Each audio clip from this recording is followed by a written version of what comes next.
ચકલી કીડી પશુ પક્ષીઓને વનવગડાની અંદર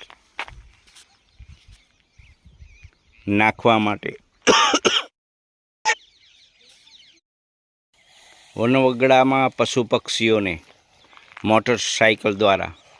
અંતરિયાળ વિસ્તાર એટલે જંગલ વિસ્તારની અંદર દાણા ચણ કૂતરાને અને કીડીઓને નાખવામાં આવતું હતું, જે મોટરસાઇકલને